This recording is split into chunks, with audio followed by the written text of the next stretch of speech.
Assalamualaikum warahmatullahi wabarakatuh. Perkenalkan, nama saya Sulisa Fitri. Di sini saya akan menjelaskan materi SMA kelas 12 yaitu sumber energi. Sebelumnya, ada yang tahu nggak sih apa itu energi?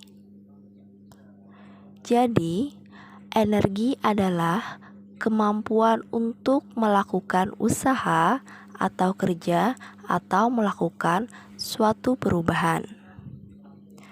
Misalnya, mobil dapat melaju di jalan raya karena mobil memiliki energi kimia yang dikandung dalam bahan bakar bensin. Selanjutnya, bentuk-bentuk energi. Bentuk energi dihasilkan dari gaya-gaya fundamental, yaitu gaya gravitasi, gaya elektromagnetik, dan gaya nuklir, serta benda-benda yang berinteraksi. Berdasarkan bentuknya, energi digolongkan menjadi 5 bentuk utama, yaitu yang pertama, energi mekanik, yaitu penjumlahan potensial dan energi kinetis. Energi ini diasosiasikan dengan gerak dan posisi.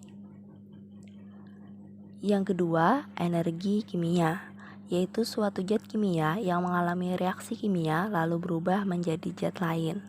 Yang ketiga, energi radiasi, yaitu sebagai energi yang dapat melintasi ruang hampa.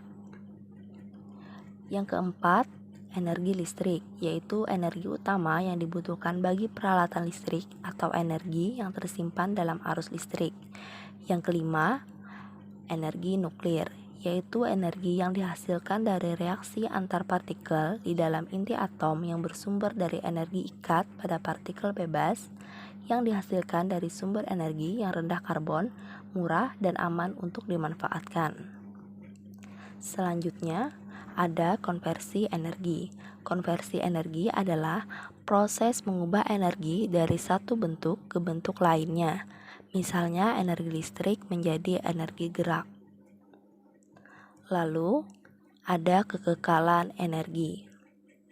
Dalam hukum kekekalan energi yang menyatakan bahwa energi tidak dapat diciptakan atau dimusnahkan. Energi hanya dapat dikonversi dari satu bentuk ke bentuk lainnya, tetapi total energi tetap konstan. Jenis energi. Berdasarkan asal energi, energi dapat digolongkan sebagai energi primer dan energi sekunder.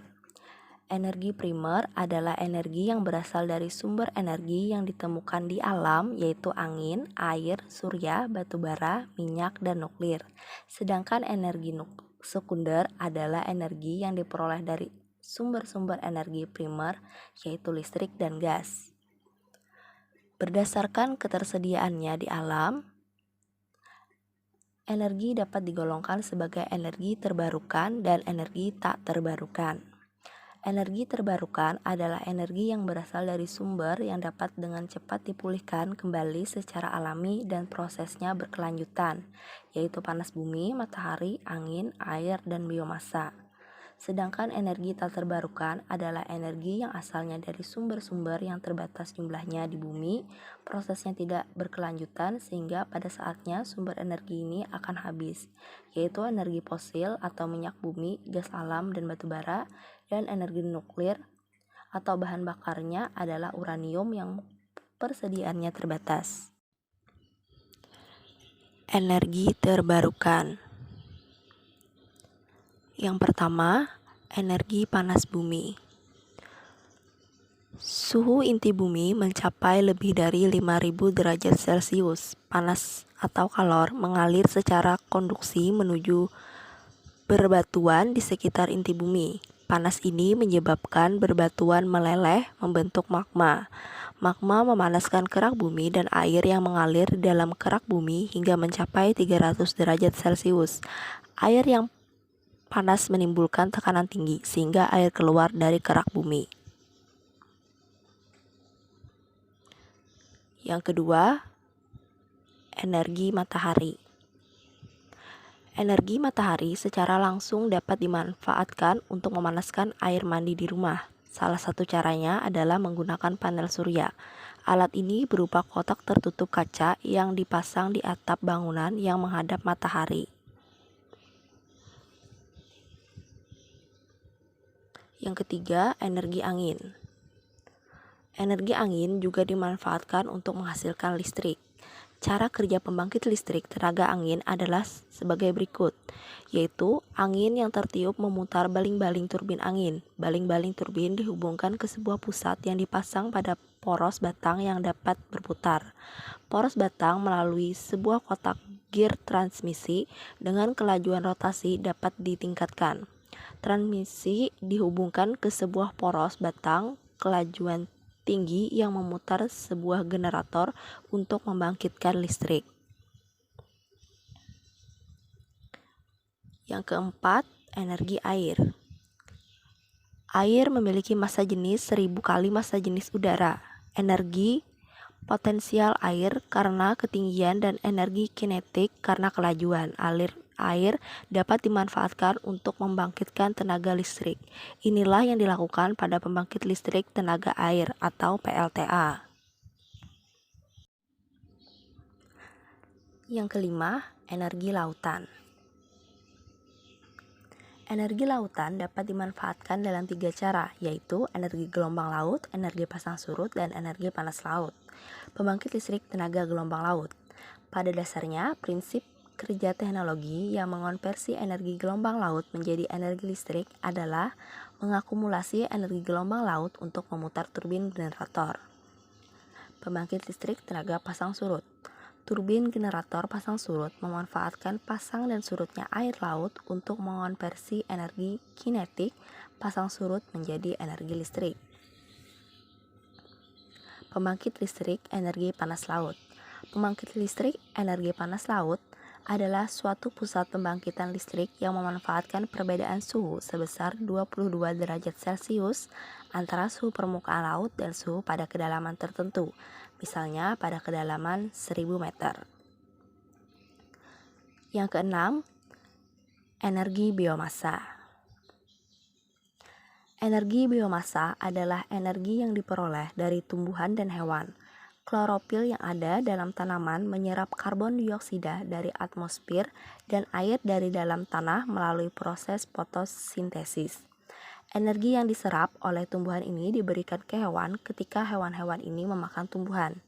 Energi biomassa termasuk energi terbarukan karena energi yang dikandung tumbuhan dan hewan dari proses fotosintesis akan dibebaskan kembali ke atmosfer ketika tumbuhan dan hewan mati dibakar.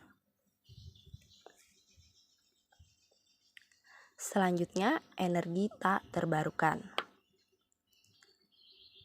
Yang pertama, batu bara. Batu bara merupakan salah satu bahan bakar fosil. Batu bara merupakan campuran yang sangat kompleks dari zat kimia organik yang mengandung karbon, hidrogen, dan oksigen dalam senyawa hidrokarbon serta sedikit nitrogen dan sulfur. Batu bara dibentuk oleh hasil karbonisasi pepohonan dan tumbuhan. Yang kedua, minyak bumi dan gas alam. Minyak dan gas dibentuk dari sisa-sisa tumbuhan kecil dan hewan yang hidup di lautan jutaan tahun yang lalu.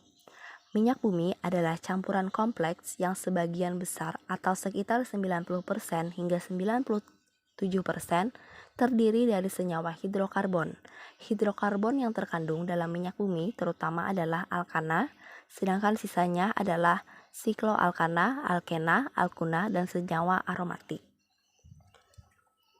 Gas alam sering juga disebut sebagai gas bumi atau gas rawa. Gas alam adalah bahan bakar fosil berbentuk gas yang terutama terdiri dari metana atau CH4.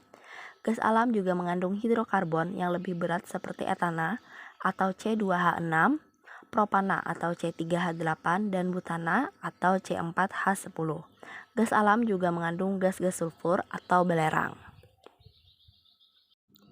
Demikian penjelasan materi SMA kelas 12 mengenai sumber energi. Semoga bisa dimengerti dan dipahami. Atas perhatiannya, saya ucapkan terima kasih. Wassalamualaikum warahmatullahi wabarakatuh.